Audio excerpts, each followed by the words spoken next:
Alrighty, so you should have just watched how to use the diamond method to factor and find the solution to a quadratic equation.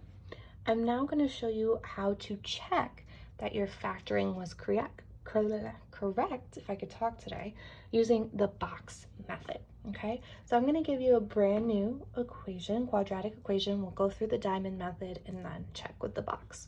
So here is our new quadratic equation. It's x squared minus 9x plus 20 equals 0. We always want our equation equal to 0 when we are finding the factors. Okay, so the first step is to label what my a, b, and c terms are. So there's no number in front of the x, so that's really a 1. We have a minus 9 for b and 20 for c. Remember, with the diamond method of factoring, we want to, for this top part, find what a times c is, which is 20. For the bottom, we need to find what adds to negative 9. So we're looking for two numbers that multiply to 20 and add up to negative 9. Okay, so this one's a little more complicated because we have a positive and a negative here.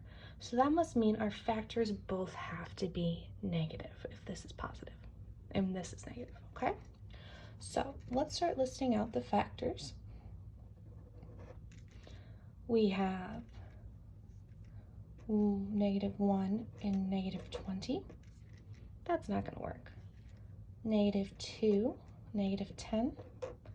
Not going to work. The next one would be negative 4 and negative 5. That's our golden ticket right there. These are our factors. So we can fill in this part of our diagram. So we now know our factored form is x minus 4 and x minus 5. So we found our factored form if that's what they asked for. Here we go. If they did not ask for factored form, we would set both of these equal to 0 and solve to find our solution. So x would equal 4 and x would equal 5. Okay, so how do we check to make sure that our factored form was right and that in that case our solution is correct? What we do is the box method. So remember, with the box method, we're going to make a box and we're going to divide the top up based on how many terms there are. So there's 2 terms, there's an x, and there's a minus 4. Now I'm going to divide the side up based on how many terms. There's 2, so I'm going to divide it in half. And I have an x and a minus 5. Okay, so I'm now going to multiply x by both of these numbers, negative 4 by both of these. Okay, so x times x is x squared. X times negative 5 is negative 5x. Negative 4 times x is negative 4x.